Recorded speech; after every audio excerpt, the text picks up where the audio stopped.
बोर्डवर काही लिहिलेलं दिसतंय? Yes sir. काय दिसतंय? हो सर. काय दिसतंय? कॅरिओकायनेसिस. Very good. चालेल. थोडंसं कॅमेराचं सेटिंग करतोय, बाकी काही नाही.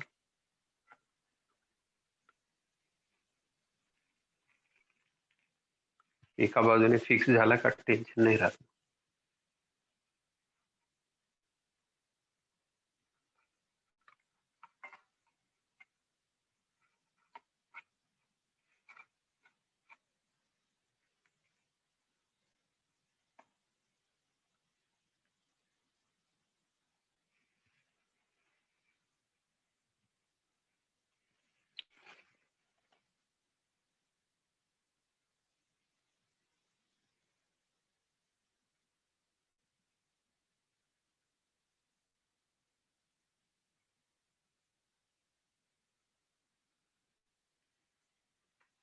श्रेया, तुझं नाव का बरं येतंय बोर्डवर?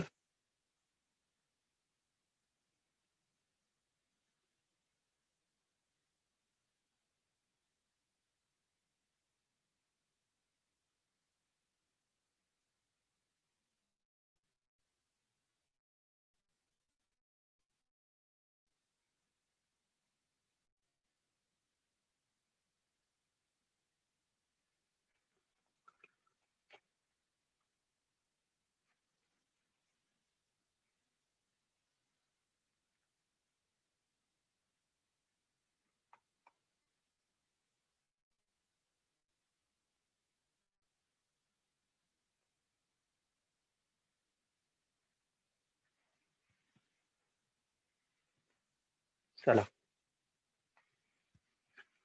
आपण चॅप्टर जे बघतोय त्याचं नाव आपल्याला माहिती आहे. काय नाव आहे त्याचं? बोला पटकन. कमॉन. आपण जे चॅप्टर चालू केलेलं आहे त्याचं नाव सांगा. Plant water relation. Plant water relation. Exactly, plant water relation. Plant water relation मध्ये आपण बऱ्याचशा गोष्टी शिकतोय. बऱ्याचशा गोष्टी आपल्या शिकूनही झालेल्या आहेत already. We have seen lot of things, ज्याच्यामध्ये निरनिराळ्या प्रकारच्या थिअरीज आपण सगळ्यांनी पाहिल्या. त्याच्यानंतर त्याच्यामध्ये असंख्य प्रकारच्या गोष्टी आपण पाहतोय, कसं ट्रान्सपोर्ट होत असतं.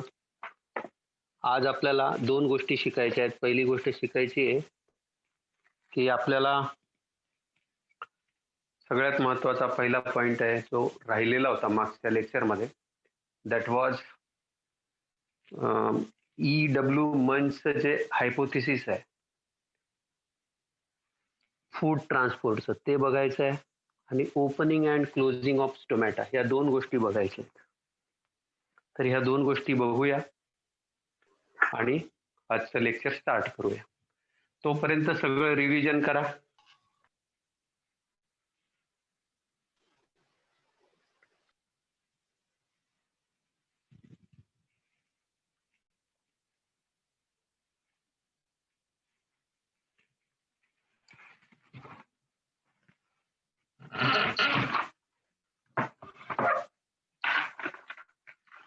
पटपट पटपट सांगा मला, कशा पद्धतीने काय काय होत असतं. काही टर्मिनॉलॉजीज आपण पाहिल्या होत्या.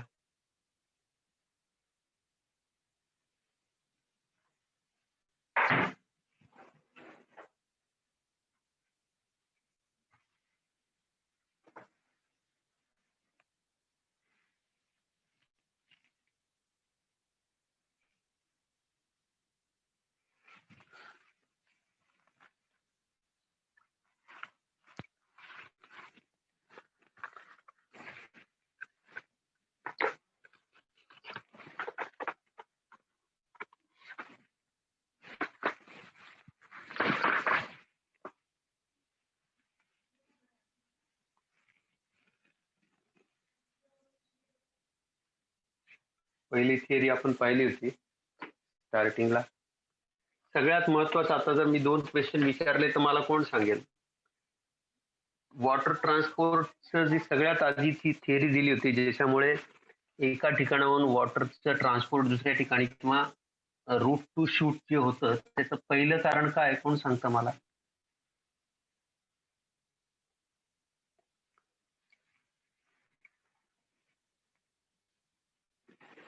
सांगा बरं पटकन.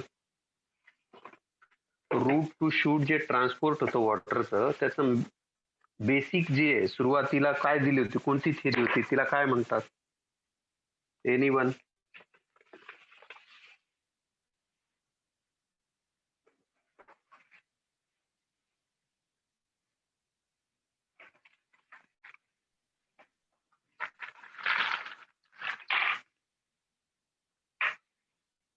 Come on.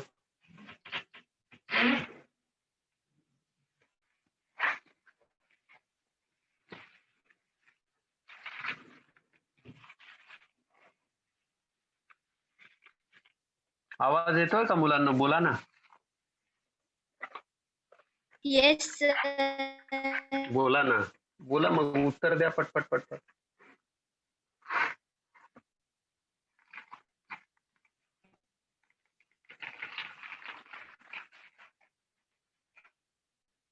बोला पटपट पटपट.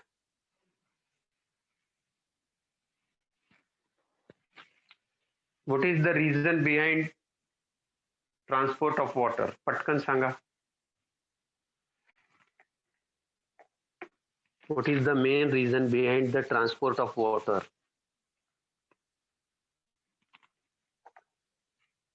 शॉर्ट डिस्टन्स ट्रान्सपोर्ट आणि लॉंग डिस्टन्स ट्रान्सपोर्ट आपण बघितलं होतं. तर शॉर्ट डिस्टन्स साठी काय रिस्पॉन्सिबल असतं? मोस्ट वाईडली ऍक्सेप्टेड थिअरी कोणती आहे? काही रिवाइज केलंय का?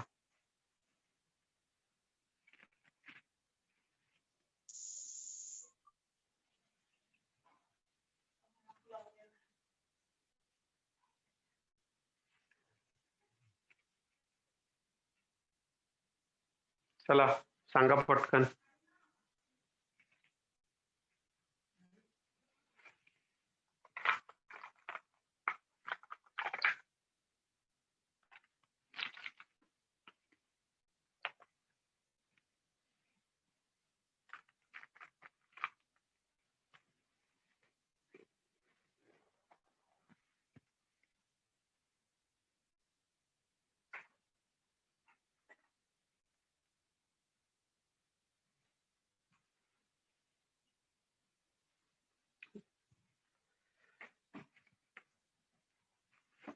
पहिल्यांदा एक काम करा, तुम्ही सायंटिस्टची नावं लिहा.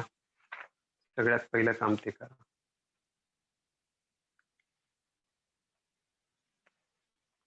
फर्स्ट ऑफ ऑल सायंटिस्टची नावं लिहा.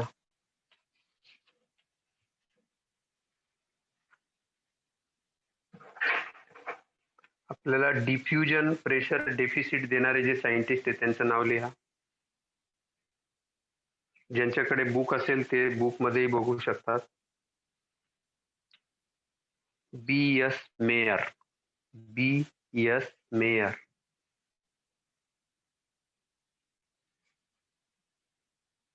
B.S. मेयर यांनी टर्म दिलेले DPD.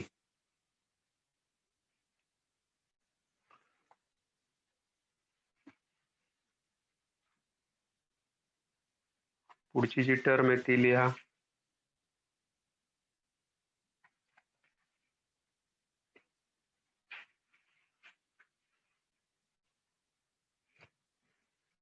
Atkins and Priestley. Atkins and Priestley. ATKINS. Atkins and Priestley यांनी 1922 मध्ये पहिल्यांदा सांगितलं की water is absorbed actively. Water is absorbed actively. आणि जे वॉटरचं ऍक्टिव्ह ऍब्सॉर्प्शन आहे that is because of the difference between gradient. ग्रॅडियंटच्या डिफरन्समुळे होतो. हे पहिल्यांदा सांगणारे सायंटिस्ट जे होते ते ऍटकिन्स आणि प्रिस्टले. सर हं थोडंसं वरती घ्या ना कॅमेरा, वरचा बोर्ड नाही घेतो. दिसत आहे. हो घेतो. ॲटकिन्स आणि प्रिस्टले 1922.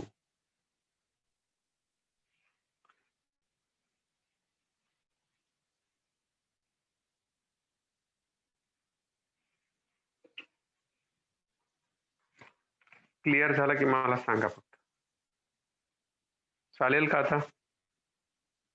ओके. ठीक. ॲटकिन्स आणि Presley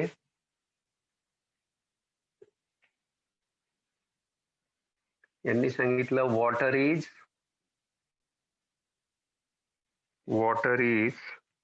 absorbed from the soil. Water is absorbed from the soil according to the osmotic gradient.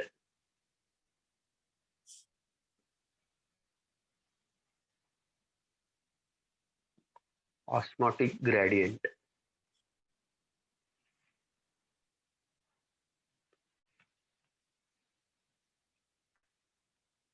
दुसरे सायंटिस्ट झाले ज्यांनी सांगितलं, आता इथे हा पॉइंट अत्यंत महत्वाचा आहे, हायलाइट करून ठेवायचा आहे exam point of व्ह्यूने.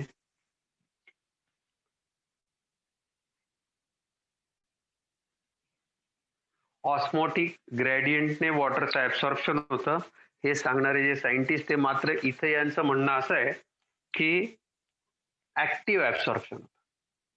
What they have proposed? Active absorption. म्हणजे त्यांचं असं म्हणणं आहे की वॉटरचं ऍब्सॉर्प्शन नेहमी ऍक्टिव्ह होतं, म्हणजे जिथं एनर्जी लागत असते. आपल्याला माहिती आहे हे नंतर डिस्प्रूव्ह झालं, काही फार महत्वाचं नाही, पण आपल्या टेक्स्टबुक मध्ये दिलेले त्यामुळे, आपल्या एनसीईआरटी मध्ये नाही दिलेले यांचे नावं, पण टेक्स्टबुक मध्ये दिले त्यामुळे आपल्याला लक्षात ठेवायचं आहे. नॉन ऑस्मॉटिक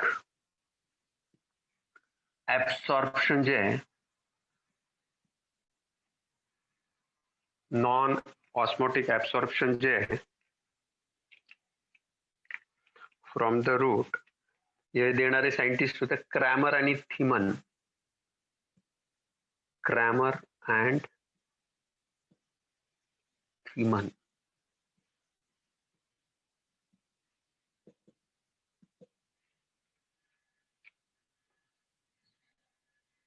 (1959) मध्ये यांनी सांगितलं की वॉटरचं ऍब्सॉर्प्शन नॉन ऑस्मोटिक पद्धतीने होतं.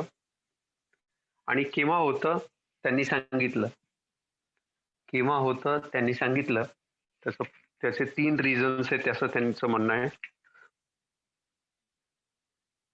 Non osmotic absorption of water takes place due to 3 reasons. Number 1, poor supply of O2. त्याच्यानंतर low temperature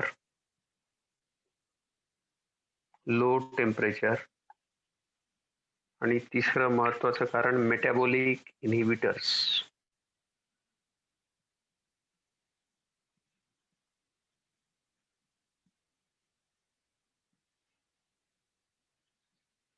These are the 3 reasons.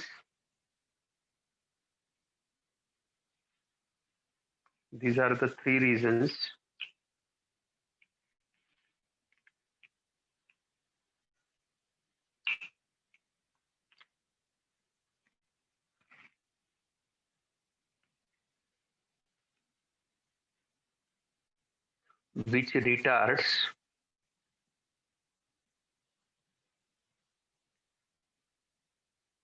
water absorption. म्हणून नॉन ऑस्मोटिक पद्धतीने वॉटरचं ऍब्सॉर्प्शन सुरू केलं जातं. दीज आर द रिझन्स ज्याच्यामुळे active absorption करण्याची, non osmotic absorption करण्याची प्लांटला गरज भासते. त्याचे कारण काय आहेत तर poor supply of O2, low temperature आणि मेटाबॉलिक इनिबिटर्स जेव्हा जास्त प्रमाणात तयार होतात तेव्हा क्रॅमर आणि थिमनने सांगितलं की नॉन ऑस्मोटिक ऍब्सॉर्प्शनचे रिझन जे आहेत हे 3 आहेत आणि यामुळे वॉटर हे ऍक्टिव्हली ऍब्झॉर्ब केलं जातं.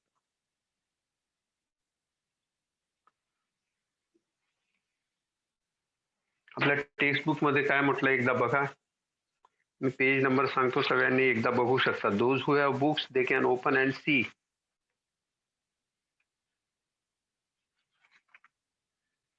ऍक्टिव्ह ऍब्सॉर्प्शन म्हणून एक टॉपिक दिलेला आहे. आपल्याला आताच्या रिसेंट थिअरीज नुसार प्रूव्ह झालेलं आहे की अबाउट 98% जे वॉटर आहे, 98% of total water is absorbed passively. ही गोष्ट लक्षात ठेवा. 98% water absorbed by the plants is in passive manner. आणि ज्या ज्या वेळेला वर्ड आपण यूज करतो पॅसिव्ह, त्याचा अर्थ आहे विदाउट एक्सपेंडिचर ऑफ एनर्जी. ज्याच्यात कुठल्याही प्रकारचे एटीपी ची रिक्वायरमेंट नसते त्यावेळेला आपण त्याला म्हणतो पॅसिव्ह ऍब्सॉर्प्शन. लिहून ठेवा सगळ्यांनी.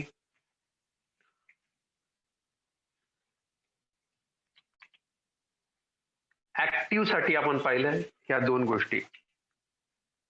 Water is absorbed due to the activity of roots. Root cells play active role in the absorption of water. The driving force is the root pressure. Driving force is the root pressure developed in the living cells of the root. Active absorption occurs usually at night when transpiration stops due to closure of stomata. म्हणजे ह्या ज्या दोन theories मी इथं लिहिलेल्या आहेत, ह्या ज्या दोन गोष्टी लिहिल्या ह्या ऍक्टिव्ह साठी ती गोष्ट लक्षात ठेवा. Active absorption. Active absorption.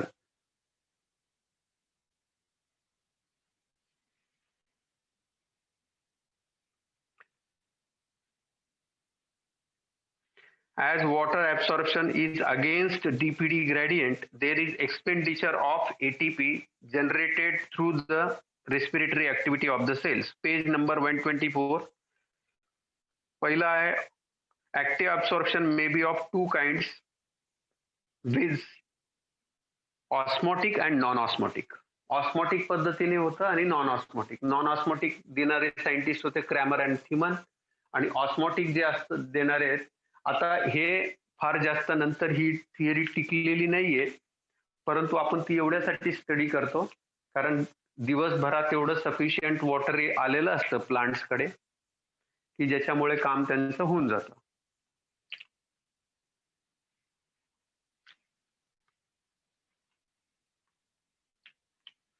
Non osmotic बद्दल दिलेलं आहे right hand साइडच्या पॅरामध्ये.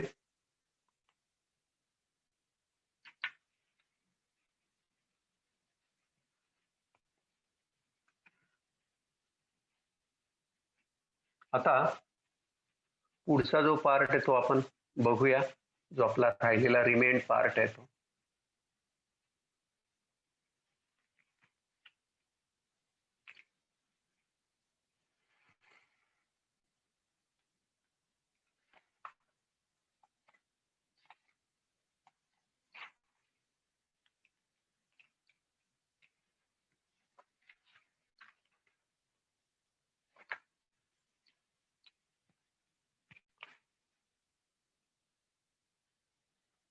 Conduction of water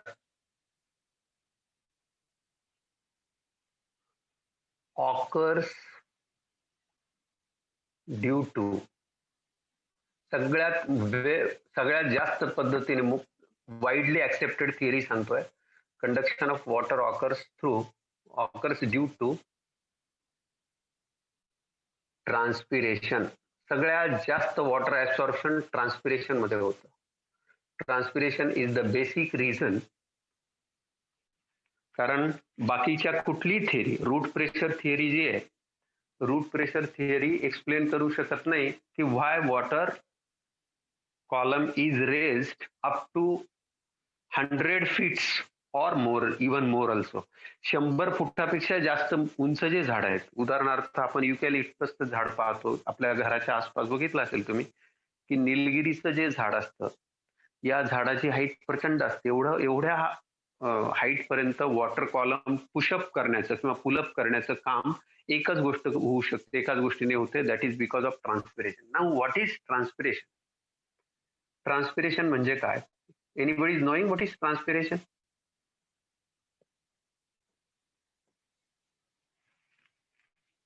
कोण सांगतं what is transpiration? Come on, प्रयत्न करून सांगा what is transpiration. Anyone?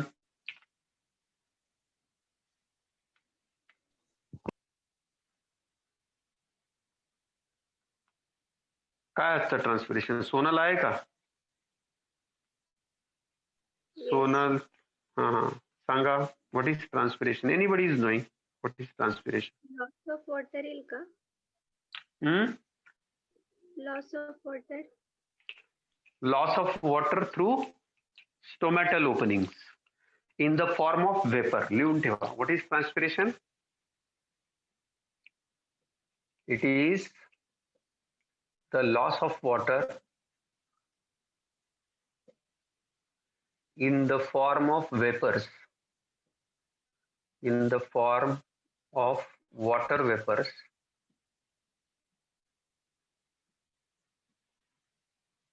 through stomatal and other openings. Main stomatal आहे, अदर ओपनिंग मधून फार कमी होतो.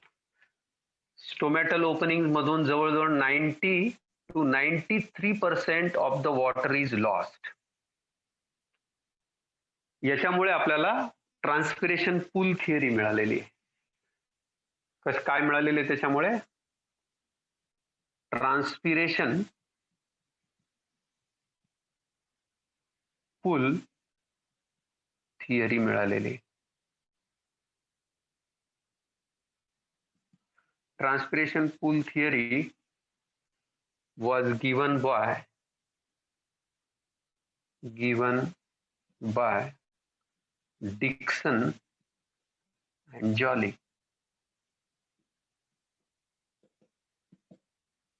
in 1894. यांनी सांगितलं की why water travels from root to shoot. किती मोठं कॅनॉपी असेल, किती झाडाच्या वरच्या भागाला कॅनॉपी असं म्हणतो. हा जो झाडाचा जो पार्ट आहे, हा जो पार्ट आहे, this part is called as canopy. हा जो कॅनॉपीचा पार्ट आहे, रूट पासून तर कॅनॉपी पर्यंतच्या पोहोचण्यासाठी सगळ्यात चांगली जर थिअरी कुठली काम करत असेल तर that is the transpiration pull theory. याला थोडेसे ऑब्जेक्शन आहेत, पण फार जास्त मोठे ऑब्जेक्शन नाही आहेत, परंतु वाईडली आणि वर्ल्ड वाईड सायंटिस्ट लोकांनी जी ऍक्सेप्ट केलेली थिअरी आहे that is the transpiration pull theory. ही बरीचशी जुनी आहे. आजच्या हिशोब करायचं झालं तर जवळजवळ 125 वर्ष जुनी थिअरी आहे. 130 वर्षाच्या आसपासची गोष्ट आहे आणि त्यावेळेपासून ही थिअरी आजचा काय तिला अजूनपर्यंत कोणी चॅलेंज करू शकलेलं नाहीये. ट्रान्सपिरेशन पूल थिअरी त्यांचं म्हणणं असं आहे, लिसन व्हेरी केअरफुली. वॉटर कॉलम जो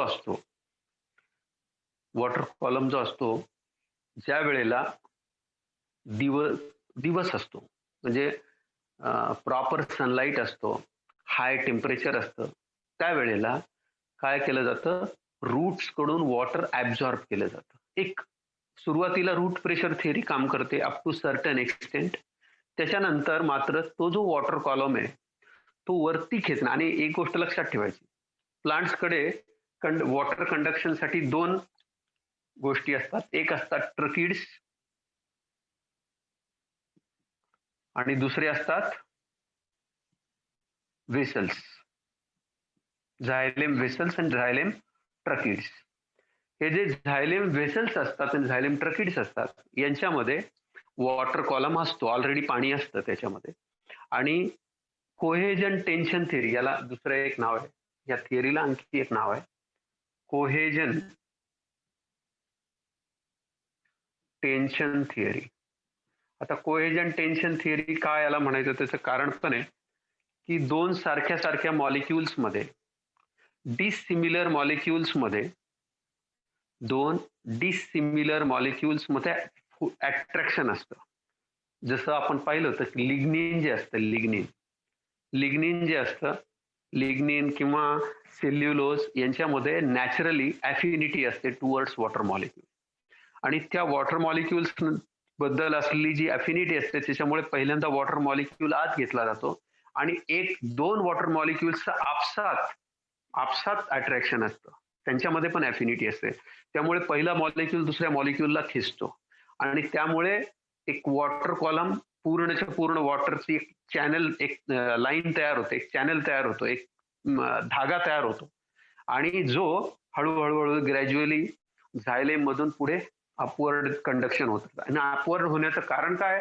कारण तिथे वॉटर कंटिन्युअस लॉस होत असतो. कारण जेव्हा डे टायमिंग असतो त्यावेळेला photosynthesis, rate of photosynthesis is more. कारण त्यावेळेला प्लांट जे असतात ते CO2 जास्त ऍब्झॉर्ब करत असतात.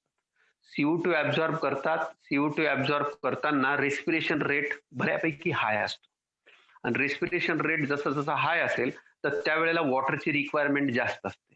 जास्त वॉटर वरती खेचलं जातं. कारण तुम्हाला माहिती आहे, आपल्याला फॉर्म्युला एकदम पक्का माहिती आहे, CO2 प्लस H2O ह्या दोन्ही गोष्टी जेव्हा एकत्र येतात तेव्हा त्याच्यापासून बनत असतं, प्लांट बनवत असतात C6H12O6.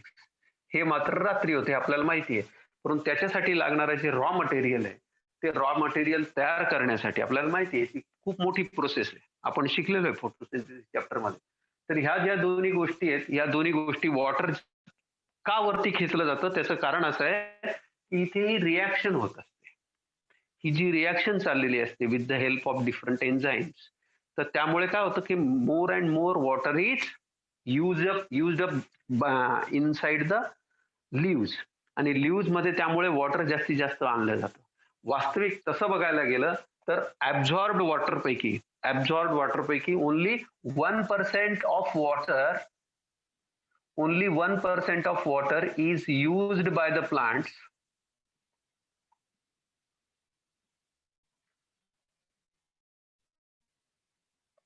For photosynthesis. फोटोसिंथेसिस साठी फक्त 1% किंवा इवन लेस वॉटर फक्त रिक्वायरमेंट असते. म्हणजे 99% वॉटर जे असतं, 99%, almost 99% water is given out with the help of or with the process of transpiration. ट्रान्सपिरेशनमुळे काय होऊन जातं, 99% वॉटर जे असतं ते इव्हॅपोरेट केलं जातं, बाहेर टाकलं जातं. समजून काय घ्यायचं ते आपल्याला महत्वाची गोष्ट. ट्रान्सपिरेशनला मी मागच्या वेळेला बोललो होतो, कर्टिस नावाचा एक सायंटिस्ट होऊन गेला, त्याने सांगितलं नेसेसरी एव्हिल आहे. काय आहे? नेसेसरी एव्हिल आहे, वाईट आहे परंतु आवश्यक आहे. एव्हिल शब्दाचा अर्थ होतो वाईट गोष्ट. कर्टिसने याला म्हटलं नेसेसरी एव्हिल, पण हे एव्हिल आवश्यक आहे. आत्ताच्या सिलेबस मध्ये नाही दिलेलं टेन्सच्या, पण पूर्वीचा जो टेन्सचा सिलेबस होता त्याच्यामध्ये क्लिअर कट म्हटलं होतं की 1 हेक्टर जो मका असतो, 1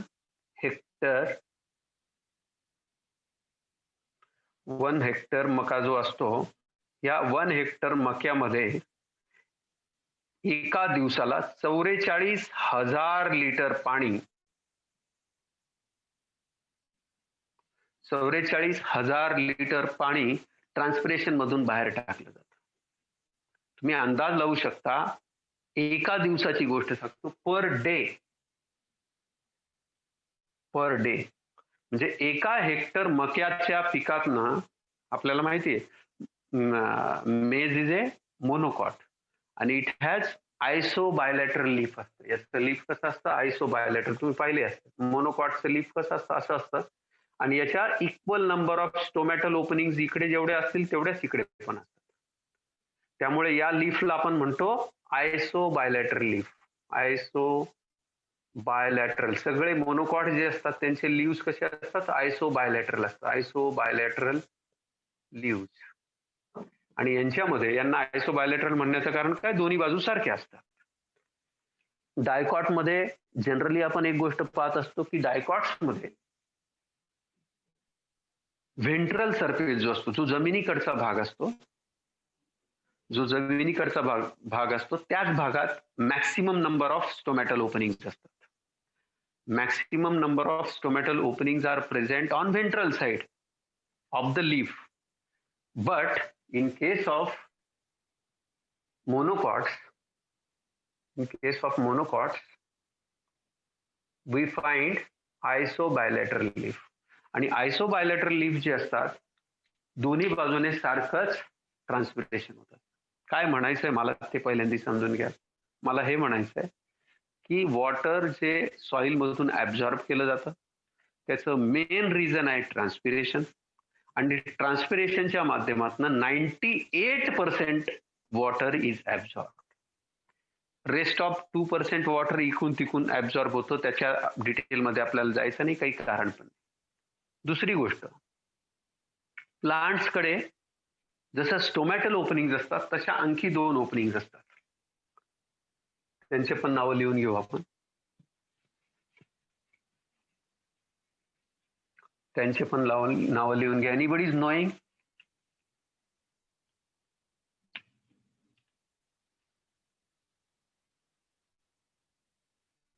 लिहू शकता तुम्ही. लेंटिसेल्स.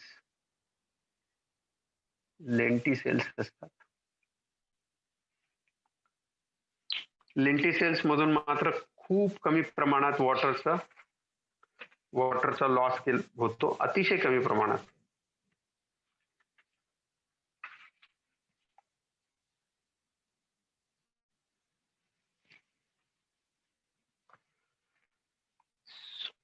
तीन प्रकारचं ट्रान्सपिरेशन आहे.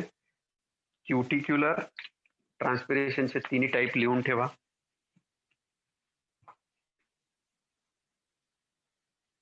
ट्रान्सपिरेशनचे 3 टाईप असतात. सगळ्यात मेजर जे असतं ते आपल्याला माहिती आहे, that is stomatal transpiration. Stomatal. त्याच्यानंतर असतं क्युटिक्युलर. क्युटिकल्स असतात, क्युटिक्युलर. आणि तिसरं जे असतं that is lenticular. Lenticular through lenticels.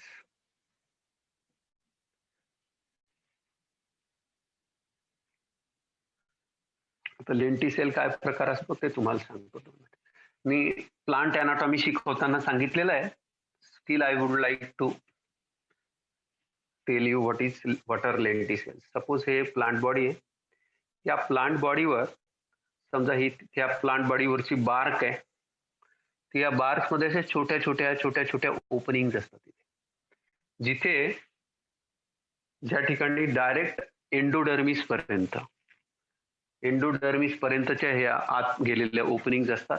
तिथे तो जो भाग असतो तो स्लाइटली असा ओपन असतो. आणि इथून जर तुम्ही आतपर्यंत गेले तर पण याच्यातनं वॉटर लॉस अतिशय कमी होतो, पण वॉटर लॉस होतो. It has been observed by the scientist. तर इथे छोट्या मायन्यूट पोअर्स असतात, ओपनिंग असतात. त्यांच्याबद्दल काय म्हटलं? Lenticels are small raised structures. जर तुम्ही साईडने बघितलं तसे छोटेसे, ज्याला आपण असं उंचवटे असे म्हणू. सपोज ही प्लांट बॉडी आहे, हे स्टेम आहे, त्याच्यावर थोडासा असा उंच झालेला असा भाग मिळतो आपल्याला. आणि असा थोडासा जो उंच झालेला, मी थोडा मोठं काढतो, असं थोडासा उंच झालेला, एवढं मोठं नसतं, अतिशय छोटंच ओपनिंग असतं. आणि असं थोडंसं स्लाइटली रेज्ड बल्ज्ड पार्ट असतो आणि याच्यातनं वॉटर लॉस होत असतो. These are called as lenticels. Loosely arranged complementary cells. Each lenticell is a porous tissue consisting of the cells with large intercellular spaces in the periderm of the secondarily thickened organs and the bark of the woody stem. Generally woody stem मध्ये हे पाहायला मिळत असतं lenticels. आता cuticle काय प्रकार असतो तो 2 मिनिटात समजेल, कारण स्टोमॅटा आपल्याला माहिती आहे आणि स्टोमॅटा आपण डिटेलमध्ये पण शिकणार आहोत. क्युटिकल काय असतात? Cuticle is a layer of waxy substance cutin present on the outer surface of the epidermal cells of the leaves and stem. आता क्युटिकल समजा हे एक लीफ आहे, suppose this is the leaf. या लीफवर आपल्याला माहिती आहे कुठलंही पान आपल्याला कसं दिसतं, चमकदार दिसत असतं. नीट जर तुम्ही बघितलं त्या पानावर एक प्रकारचा चमक असते, याच्यावर एक वॅक्सी कोटिंग असतं. तुम्ही जर समजा या पानाला इथून कट केलं तर तुम्ही आणि मायक्रोस्कोप खाली ऑब्झर्व केलं तर तुम्हाला दिसेल की याच्यावर these are the epidermal cells. या ज्या असतात इथे एपिडर्मल सेल्स असतात. I am specifically talking about, इथं तुम्ही दाखवू शकता rarely or very few number of stomata are present here also. आणि याच्यावर याच्या खाली ह्या ज्या सेल्स असतात, anybody is knowing the name of these cells? सांगा, ह्या ज्या मोठ्या मोठ्या सेल्स काढतोय कोणत्या सेल्स म्हणतात त्यांना? या मोठ्या मोठ्या ज्या सेल्स काढतो या सेल्स, आता ज्या सेल्स काढतो या सेल्सला काय म्हणतात? Anybody is knowing?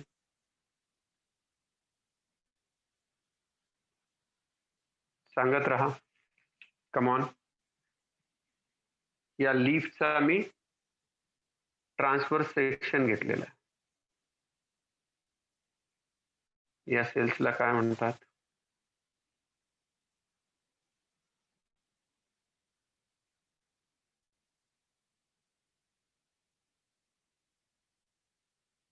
सांगा.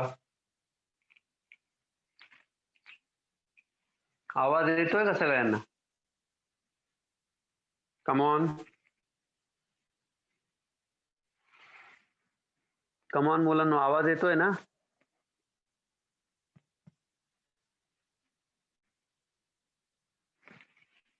Yes, thank you for messaging.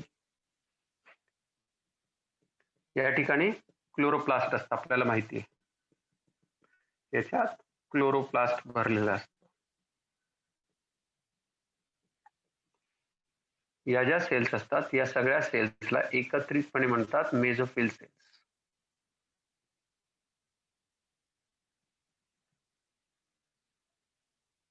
मेझोफिल cells असतात.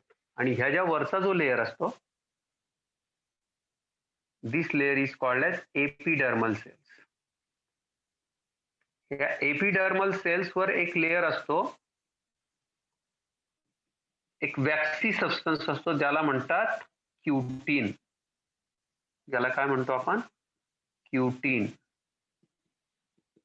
आणि क्युटीन मुळे जे बनतं त्याला म्हणतात क्युटिकल. जरी हा प्रोटेक्टिव्ह कव्हरिंग आहे, जरी हे वॉटर लॉस प्रिव्हेंट करण्यासाठी हे कोटिंग त्या प्लांटला मिळालेलं असलं, तरी सुद्धा याच्यातनं थोड्या अमाऊंट मध्ये वॉटर लॉस होत असतो. हा जो वॉटर लॉस होतो त्याच्याबद्दल क्लिअर कट दिलेलं आहे. 8 to 10% 8 to 10% water loss takes place with from the cuticle. तर क्युटिकल मधून 8 to 10% वॉटर लॉस होतो. 0.1 to 1% वॉटर लॉस हा लेंटिक्युलरने होतो, लेंटिसेल्स मधून होतो. आणि 90 to 93% जो आहे वॉटर लॉस हा होतो स्टोमॅटल. हे डिस्ट्रीब्युशन लिहून ठेवा, इम्पॉर्टंट आहे. त्यामुळे आपल्याला माहित पाहिजे सगळ्यात जास्त वॉटर लॉस जो होत असतो प्लांट्स मधून, that is because of stomatal opening.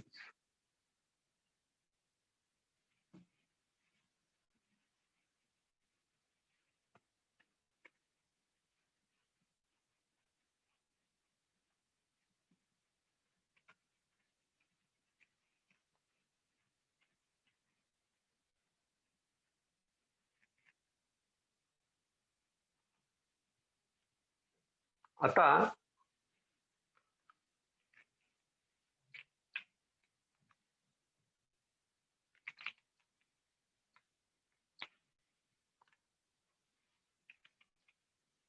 opening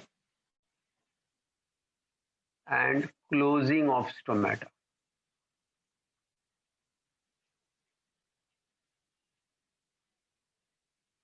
Opening and closing of stomata.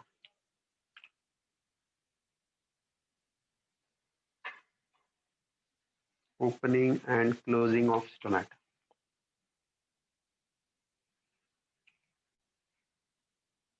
आपल्याला माहिती आहे, पटपट पटपट तुम्ही सांगायचे. मागच्या वेळेला आय थिंक आपण ड्रॉ पण केलेला आहे.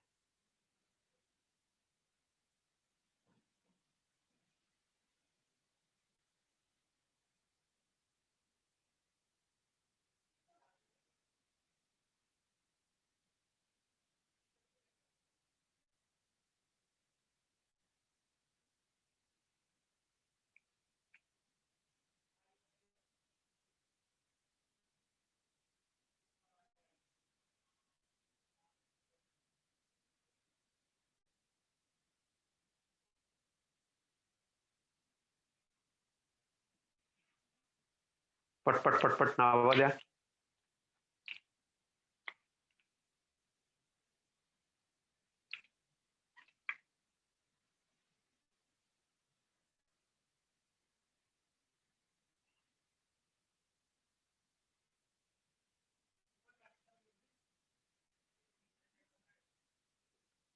This is the thick wall of stomata. बोला, याचं नाव सांगा, या सेलचं नाव सांगा, या सेलचं नाव. पटपट पटपट सांगा. Guard cell.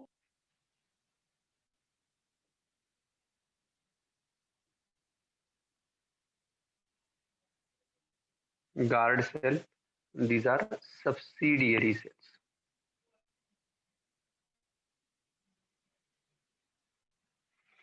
सबसिडियरी सेल्स आणि गार्ड सेल्स. आता नीट लक्ष द्या.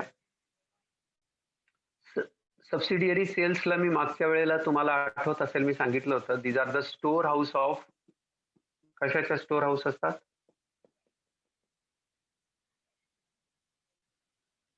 These are store house of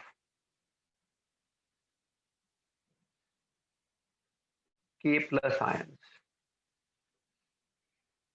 आता एक गोष्ट लक्षात ठेवा, या दोन्हीमध्ये हे जे जंक्शन्स आहेत, जिथे सबसिडियरी सेल्स आणि गार्ड सेल्स. आता गार्ड सेल्स एक गोष्ट लक्षात ठेवायची, गार्ड सेल्स मध्ये खूप सारे क्लोरोप्लास्ट असतात. गार्ड सेल्स मध्ये खूप सारे क्लोरोप्लास्ट असतात. सबसिडियरी सेल्स मध्ये क्लोरोप्लास्ट नसतात. महत्वाची गोष्ट सांगतोय, गार्ड सेल्स मध्ये क्लोरोप्लास्ट असतात. these are all chloroplasts.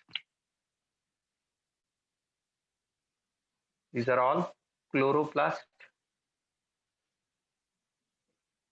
आता क्लोरोप्लास्ट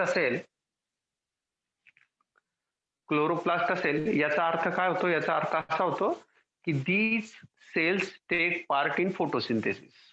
आणि जी सेल फोटोसिंथेसिस करेल, लिसन व्हेरी व्हेरी केअरफुली, जी सेल फोटोसिंथेसिस करेल ती सेल काय बनवत असते ultimately? Why photosynthesis takes place?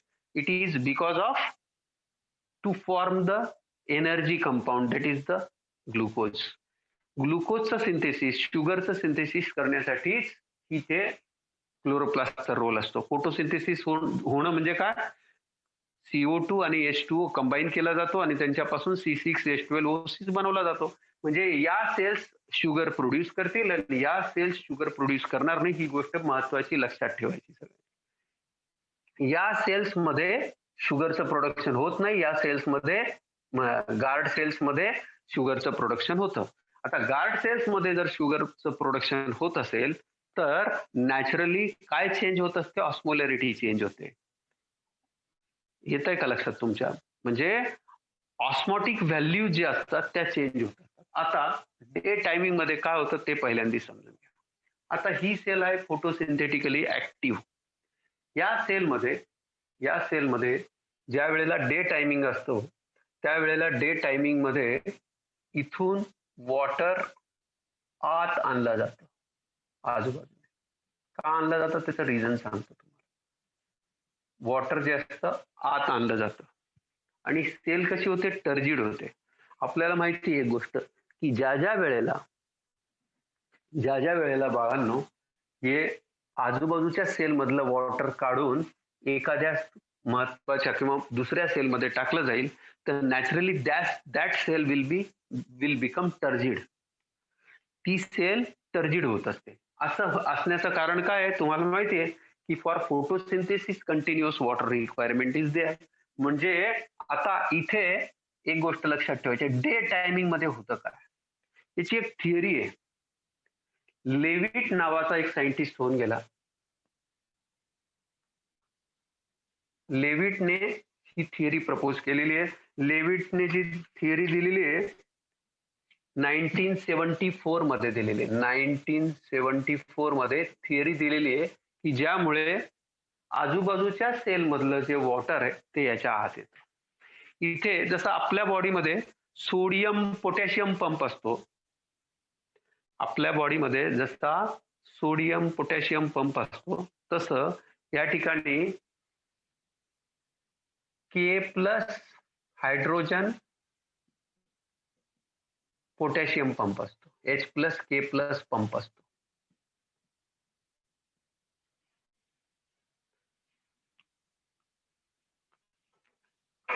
याला आपण म्हणू शकतो हायड्रोजन पोटॅशियम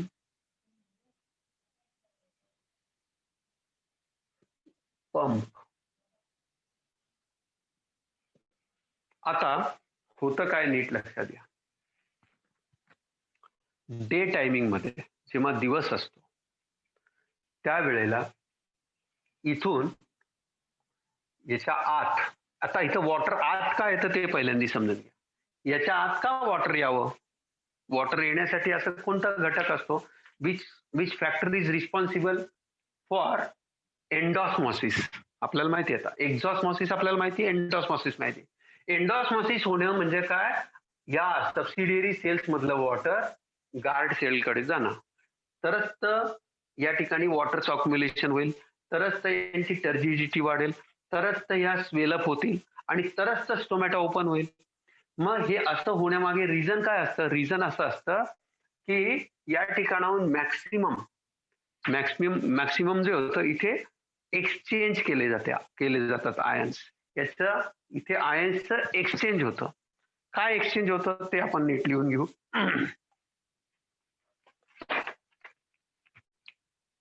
आता तुम्हाला स्ट्रक्चर माहित झालं. मी आता मला लिहायला जागा कमी पडेल. आता तुम्हाला माहिती आहे की डे टायमिंग मध्ये, आता फक्त ह्या डायग्रामचा उपयोग करून 1 मिनिटात मी एक्सप्लेन करतो. वॉटर डे टायमिंग मध्ये सबसिडियरी सेल्स मधलं वॉटर हे गार्ड सेल कडे जातं. गार्ड सेलची जी पुअर वॉल असते, जिकडे छिद्र असतं तिकडची जी वॉल असते ती जाड असते कम्पॅरेटिव्हली. या ठिकाणी असे फायबर्स असतात, असे मायक्रोफायब्रिल्स ज्यांना आपण म्हणू शकतो, हे मायक्रोफायब्रिल्स असतात. आणि जसं जसं वॉटर याच्यात भरत जातं तसं हे मायक्रोफायब्रिल्स वर ताण येतो आणि अशा पद्धतीने हे खेचलं जातं. हे जे ओपनिंग आहे स्टोमॅटल ओपनिंग, हे गार्ड सेल्स स्वेलअप झाल्यामुळे अशा पद्धतीने ओपन होतात. आणि ज्या वेळेला याच्यातलं वॉटर, गार्ड सेल मधलं वॉटर ज्या वेळेला सबसिडियरी सेल्स कडे येतं, गार्ड सेल मधलं वॉटर संध्याकाळच्या वेळेला, ज्या वेळेला सूर्य मावळतो त्यावेळेला इथलं वॉटर या ठिकाणी येतं. त्यामुळे या सेल्स ज्या असतात त्या फ्लॅक्सिड होतात, त्यांची टर्जिडिटी लॉस होते आणि त्यावेळेला हे स्टोमॅटाचं जे ओपनिंग असतं ते तशा पद्धतीने न राहता बारीक होतं, अतिशय नॅरो होतं आणि त्यालाच आपण म्हणतो कम्प्लिटली क्लोज होत नाही, ते गेट नाहीये, तर हे क्लोज होतं. याला आपण म्हणतो क्लोजिंग ऑफ स्टोमॅटा, याला आपण म्हणतो opening of stomata. Opening of stomata occurs in the day time and closing of stomata occurs in the night time. त्याचं रिझन आपण आता फ्लो चार्टच्या माध्यमातून लिहून घेऊया. म्हणजे तुम्हाला पूर्ण थेअरी लक्षात येऊन जाईल का बरं असं होतं.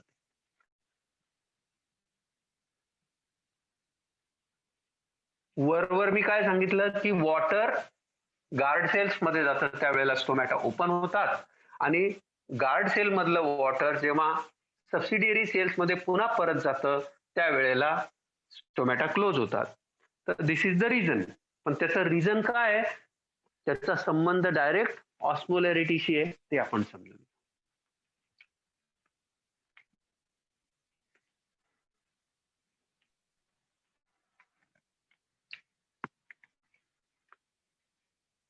During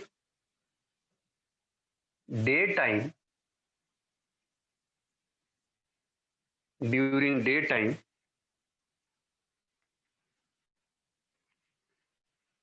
starch inside the guard cell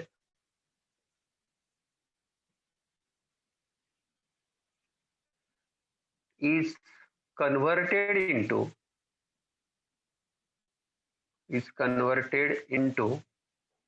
malic acid.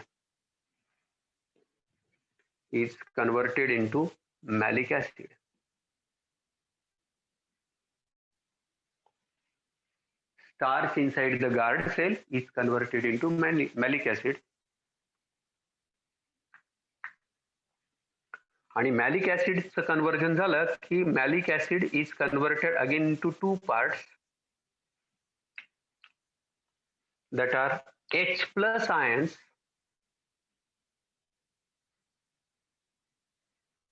आणि इकडे कन्वर्ट होतात मॅलेट आयन्स.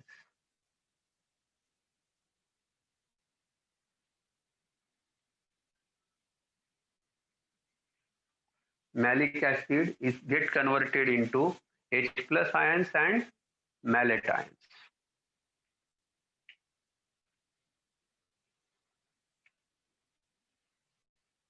आणि मी मगाशीच सांगितलं होतं तुम्हाला की K plus ions are stored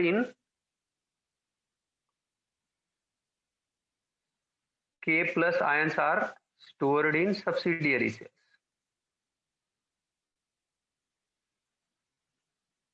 कारण मी मगाशी बोललो होतो की subsidiary cells are the store house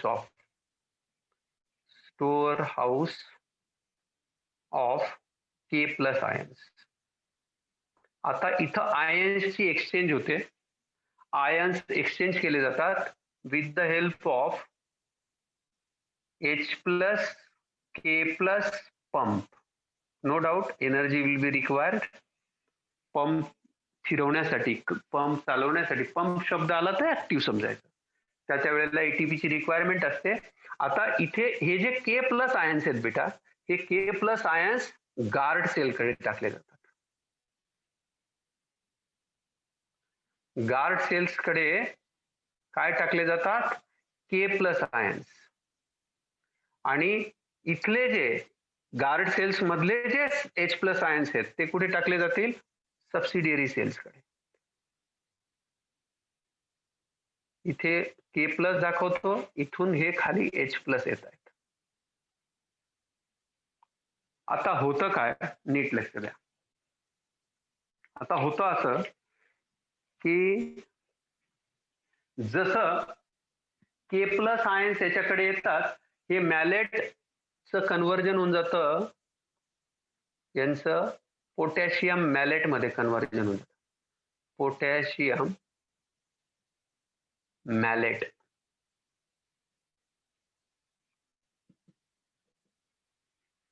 पहिल्यांदा हे नीट समजून घ्या काय झालंय ते. डे टायमिंग मध्ये starch inside the guard cell is converted into malic acid.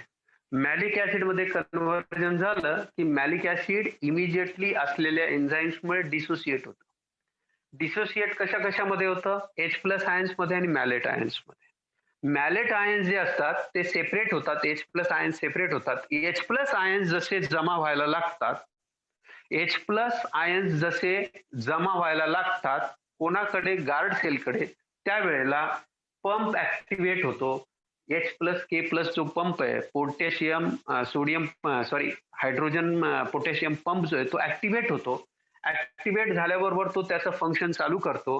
H+ आयन्सला shift करतो सबसिडियरी सेल्स मध्ये आणि सबसिडियरी सेल्स मधून K+ घेतो आणि गार्ड सेलला देतो. अशा पद्धतीने एक्सचेंज ऑफ आयन्स होतं. एक्सचेंज ऑफ आयन झाल्याबरोबर काय होतं की इथे जो पोटॅशियम आयन्स जे आत आलेले आहेत ते कंबाईन होतात मॅलेट बरोबर आणि मॅलेट बरोबर एक नवीन कंपाऊंड बनवतात that is called as potassium malate. आणि पोटॅशियम मॅलेट इज, लिहून ठेवा, it is highly active osmotically, more active than starch. Comparatively, starch is very less active. आता ऑस्मॉटिकली मोर ऍक्टिव्ह दॅन स्टार्च. आता ऍक्टिव्हिटी वाढली. कसं झालं? ऑस्मॉटिकली ऍक्टिव्ह याचा अर्थ काय करेल? जो पण पदार्थ ऑस्मॉटिकली ऍक्टिव्ह असेल तो काय करेल? जास्तीत जास्त वॉटर मॉलिक्युल्सला स्वतःकडे पुल करेल, खेचेल स्वतःकडे. आता याच्यामुळे होतं काय, नीट लक्षात घ्या. याच्यामुळे काय होतं? Water enters rapidly into guard sale.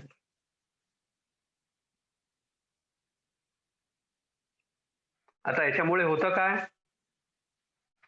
Guard cells, तुम्हीच विचार करा, गार्ड सेल्स मध्ये जर वॉटर जास्त अक्युम्युलेट झालं तर काय होईल? गार्ड सेल्स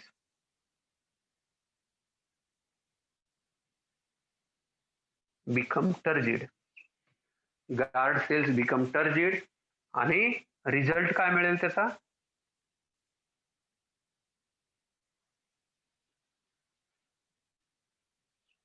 एवढं कळलं का सांगा मला.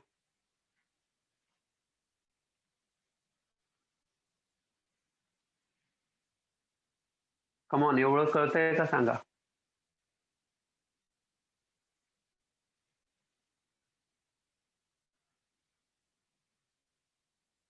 ठीक.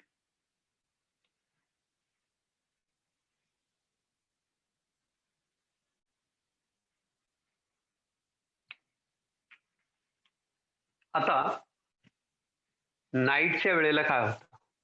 आता ड्युरिंग डे टाइम इथं तुम्ही लिहिलंय, इथे 2 स्टार करून टाका. डे टायमिंग मध्ये होणारा फेनॉमेनॉन तुम्ही लिहून घेतला.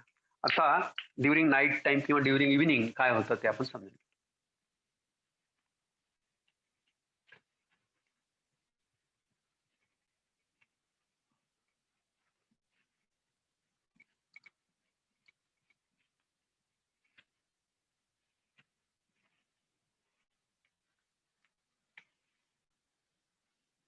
ड्युरिंग नाईट टाइम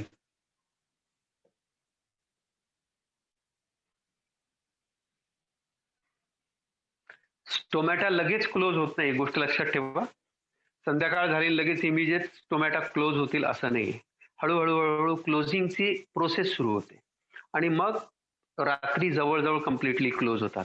आपल्याला माहिती आहे स्टोमॅटा जे असतात हे स्टोमॅटा निरनिराळ्या पद्धतीचे असतात. दिवसा जे स्टोमॅटा ओपन होतात किंवा डे टायमिंगला जे ओपन होणारे स्टोमॅटा असतात त्यांना म्हणतात photo active stomata.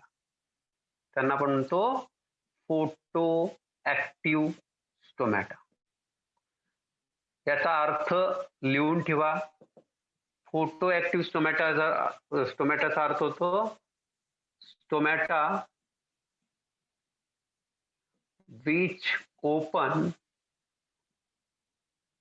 during day timing, during day.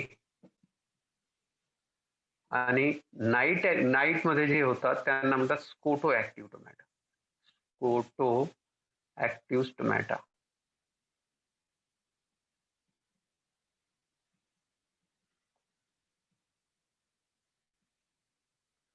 which open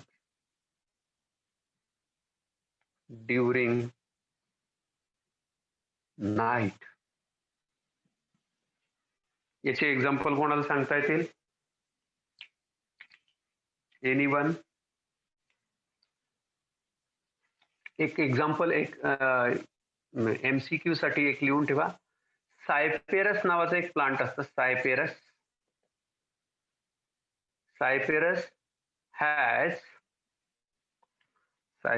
has both types of tomato. ह्याच्याबद्दल नाही बोलत आहे. both types of guard cells.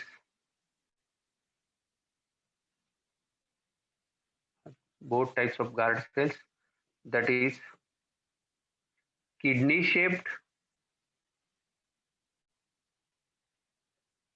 and dumbbell shaped. Normally आपण काय पाहिलंय? काय पाहिलंय? आयदर एकाच प्रकारचे असतात. जनरली मोनोकॉट्स मध्ये डम्बेल शेप गार्ड सेल्स असतात आणि मोनोकॉट्स मध्ये डायकॉट्स मध्ये किडनी शेप असतात. लक्षात ठेवा, dicot kidney shape, monocot dumbbell shape. आणि ह्या दोन्ही प्रकारच्या सायपेरस मध्ये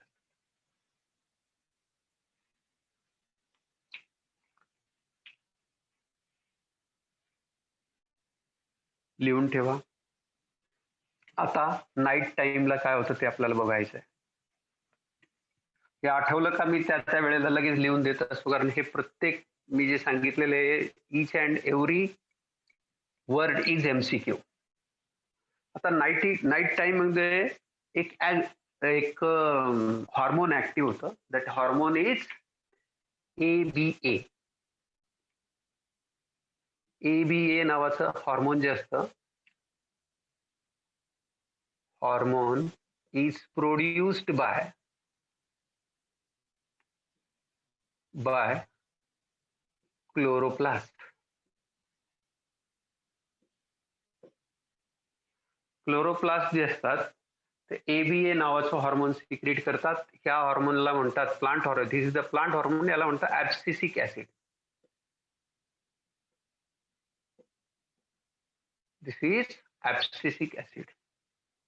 आता हे ऍब्सिसिक ऍसिड जसं सिक्रीट केलं जातं, जसं तयार होतं आणि जसं येतं त्या गार्ड सेल्स मध्ये, ताबडतोब काय होतं? Immediately it stops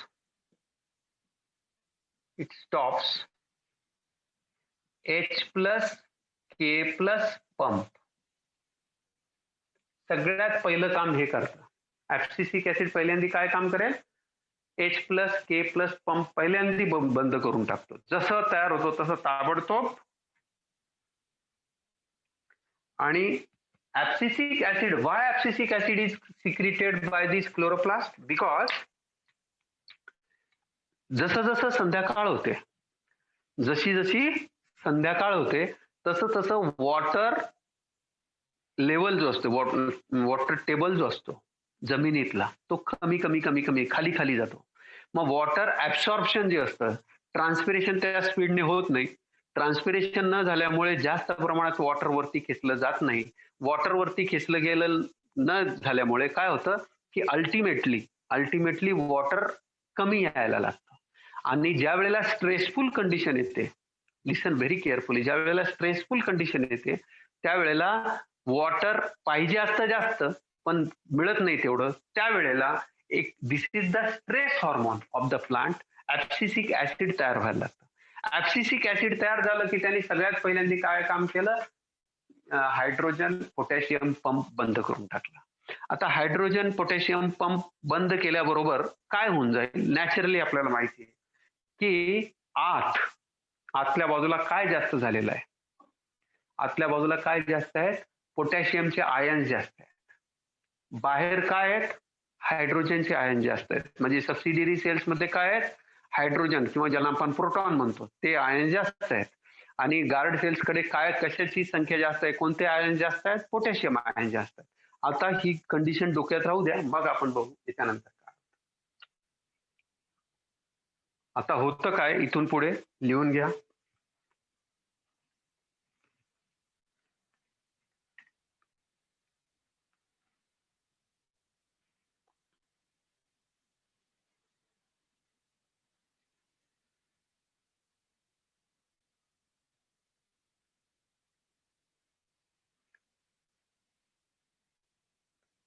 K plus ions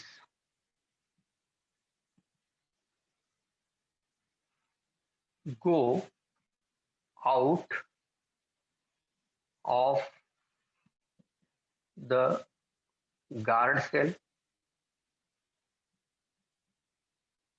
and enter in subsidiary cells.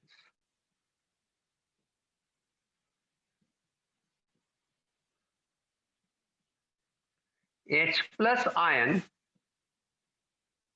again enter in guard cells from subsidiary cells.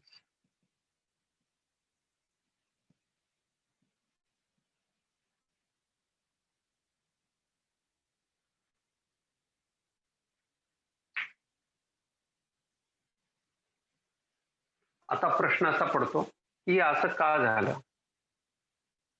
Why this has been occurred?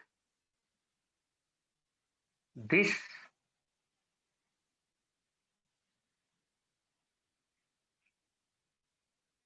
transfer किंवा exchange of ions, this exchange of ions occurs due to change in the pH.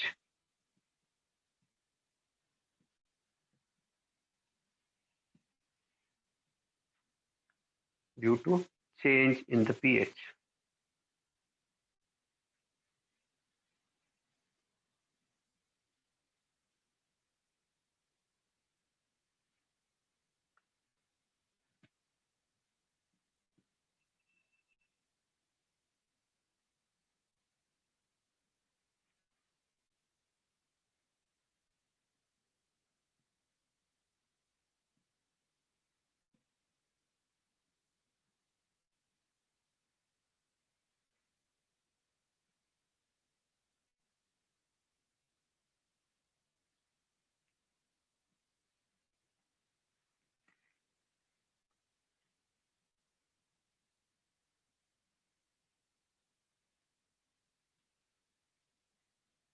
Malic acid लिहा,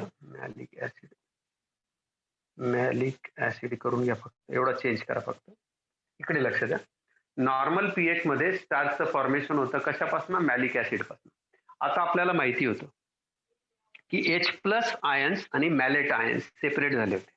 आता पुन्हा जेव्हा H plus ions एकत्र येतील, म्हणजे इथे असं लिहू शकतो आपण, H plus ions plus malate ions पुन्हा जेव्हा एकमेकांना मिळतील आणि फेवरेबल पीएच जेव्हा तयार होतो, त्यावेळेला यांच्यापासून तयार होऊन जातं मॅलिक ऍसिड, आणि malic acid is eventually converted into starch. Malic acid is converted into starch. Opposite झालं, जे आता झालेलं होतं त्याच्या एक्झॅक्ट अपोजिट झालेलं आहे. आता H प्लस आयन्सची एंट्री पुन्हा गार्ड सेल मध्ये झाल्यानंतर पीएच चेंज झालेला आहे. Malate ions, H plus ions आणि मॅलेट आयन्स एकत्र आले, यांनी एकत्र येऊन बनवलं मॅलिक ऍसिड. आणि मॅलिक ऍसिड नाईट टायमिंग मध्ये मॅलिक ऍसिडचं कन्व्हर्जन केलं जातं स्टार्च मध्ये. दिवसा अपोजिट होतं. Starch is broken down into, किंवा ग्लुकोज स्टार्च म्हणूया, starch is inactive. The starch is broken down into or converted into malic acid. Malic acid चं ब्रेकडाऊन होतं, मॅलेट आयन्स आणि हायड्रोजन आयन्स सेपरेट होतात. Malate ions hydrogen, malate ions comparatively साईजने मोठे असतात, त्यामुळे तिथेच राहून जातात. आणि H+ आयन्स जे असतात ते हायड्रोजन पोटॅशियम पंपने सबसिडियरी सेल्स मध्ये टाकले जातात. संध्याकाळच्या वेळेला सबसिडियरी सेल्स मधले जे हायड्रोजन आयन्स आहेत ते पुन्हा वापस केले जातात, परत येतात. त्याचं कारण पीएच आहे, त्याचं कारण हायड्रोजन पोटॅशियम पंप बंद होणं हे त्याच्या मागचं रिझन आहे. आता याच्यामुळे होतं काय नीट लक्षात घ्या. जर स्टार्चचं फॉर्मेशन सुरू झालं, नीट लक्षात घ्या, as starch is formed, the starch is osmotically inactive. Osmotically inactive असतो. ऑस्मॉटिकली इनॅक्टिव्ह असतो काय स्टार्च. आता याच्यामुळे काय होईल, वॉटर फ्रॉम गार्ड सेल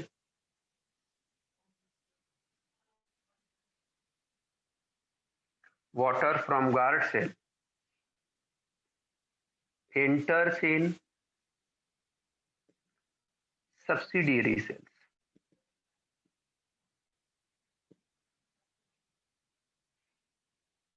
आता आपल्याला एक गोष्ट माहिती आहे, पोटॅशियम जिथे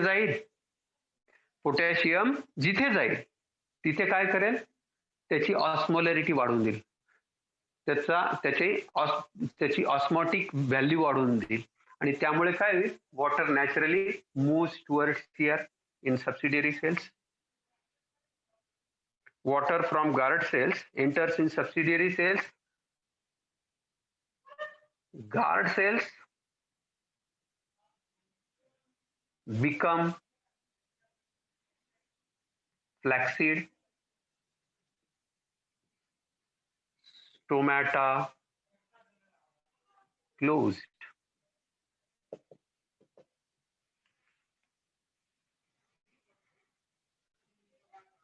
समजतंय का?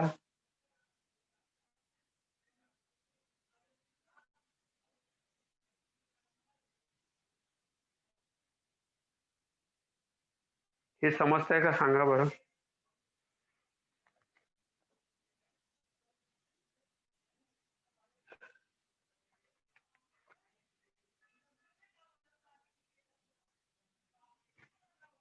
हे कळतंय का सगळ्यांना? Okay.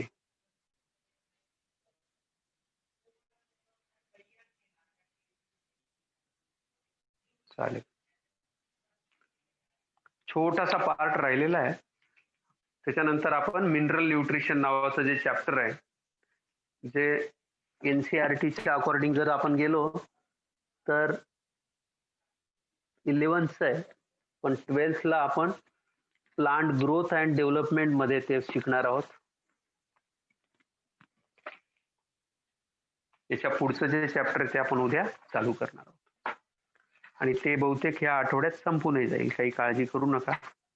Plant growth and mineral nutrition, तर हा जो पार्ट आहे आपण उद्या चालू करतोय. वाचून या. त्याच्यातला छोटासा पार्ट राहिलेला आहे मंच हायपोथेसिसचा, तो आपण बघणार आहोत. 10 मिनिटाचा पार्ट येतो. प्रेशर फ्लो और बल्क फ्लो मास हायपोथेसिस पण म्हणतात त्याला. तर ते उद्या आपण बघूया आणि तो 10 मिनिटाचा पार्ट तो कम्प्लीट करून मिनरल न्यूट्रिशनकडे जाऊ. थँक्यू.